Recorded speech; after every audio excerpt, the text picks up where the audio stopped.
ఈరోజు వాక్య ధ్యానము రోమపత్రిక 8వ అధ్యాయము 35వ వచనాన్ని ధ్యానిద్దాం.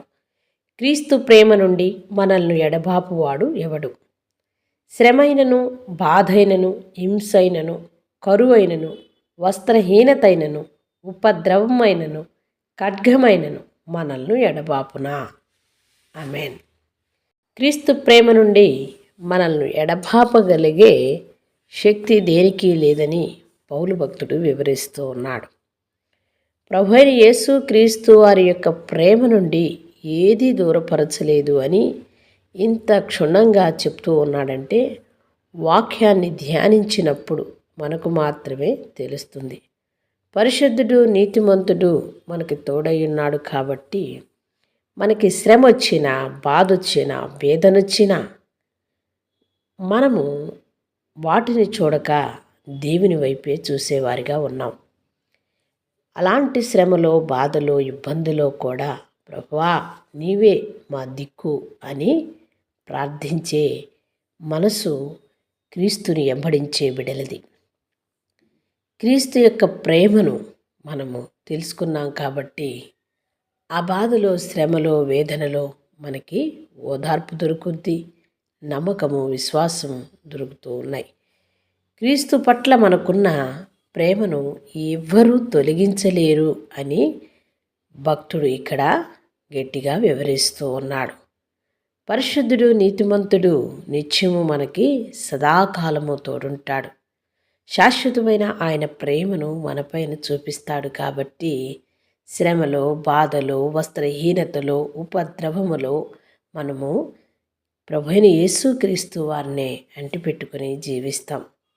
ప్రియ సహోదరుడా, సహోదరి, యేసు ప్రభు వారి యొక్క ప్రేమ ఎంత గొప్పదో, ఆయన జ్ఞానము ఎంత విస్తారమైనదో, ఈ ఆటంకాలన్నిటినీ దాటటానికి ఆయన సహాయము ఎంతో మనకి తోడ్పడుతుంది. ప్రేమభరితమైన ఆయన సన్నిధి శ్రమలో ఓదార్చేవారు ఈ లోకంలో లేరు అని నీవు అనుకున్నప్పుడు నిన్ను ఆదరించే మనస్సు కలిగిన దేవుని వాక్యాన్ని నీకు తోడు చేశాడు. పౌలు ఇక్కడ బాధలు, అపాయాల గురించి ఎందుకు మాట్లాడుతున్నాడంటే అవి దేవుని ప్రజలకు సామాన్యంగా సంభవించేవే, వాటిని ఎదుర్కోగలుగుతారు అని దేవుడే చెప్తున్నాడు. కాబట్టి విశ్వాసులు అయిన మనము ఎప్పుడు కూడా దిగులు చెందక ఈ శ్రమలు ఎందుకు వస్తున్నాయి, బాధలు ఎందుకు వస్తున్నాయి, ఈ వస్త్రహీనత ఎందుకు వచ్చింది అని కృంగిపోక, అలసిపోక దేవుని యందు విశ్వాసము కలిగి ప్రభు యొక్క ప్రేమను మనము ఆస్వాదిస్తూ ఆ శ్రమను జయించేవారిగా ఉండాలి అని చెప్తున్నాడు. తాత్కాలికంగా అపనమ్మకములో పడిపోవచ్చు కాబట్టి పౌలు వాటిని గురించి ఇక్కడ ప్రత్యేకంగా రాస్తున్నాడు. ఎందుకంటే శ్రమలు వచ్చినప్పుడు, బాధలు వచ్చినప్పుడు ఇవేంటి, నాకు దేవుడు తోడు లేడా, ఎందుకు ఇలా నాకే జరుగుతుంది అని చింతించే వాళ్ళు ఎందరో ఉన్నారు. ప్రియ సహోదరుడా, సహోదరి, ఆయన మనల్ని ప్రేమిస్తున్నాడు కాబట్టి తప్పక వీటి నుంచి తప్పిస్తాడు. దేవాది దేవుని ప్రేమ మన పక్షాన ఉంది కాబట్టి ఈ శ్రమల అనుభవాల గుండా మనల్ని ఆయన పరలోక రాజ్యానికి తీసుకువెళ్తాడే తప్ప ఆయన మనల్ని ఏ విషయంలోనూ వదిలిపెట్టడు.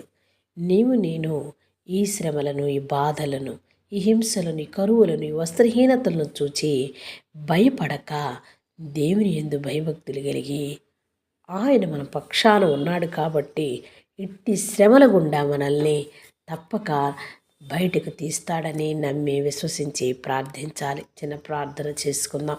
మహాపరిశుద్ధుడా, మిక్కిలిగా మమ్మ ప్రేమించే మా పరలోకపు తండ్రి, మీ దివ్యమైన పాదములకు కృతజ్ఞతా స్తోత్రములు. నాయన, మా విశ్వాసాన్ని లొంగదీసుకోకుండా, మరి సాతానుడికి మేము భయపడకుండా, ఇట్టి శ్రమలకు మేము భయపడకుండా దేవుని యందు భయభక్తులు కలిగి విశ్వాసము కలిగి దేవుడు మా పక్షాన ఉంటాడు. ఆయన శాశ్వతమైన ప్రేమామయుడు. ఇట్టి శ్రమలు మమ్ము ఏమి చేయవు.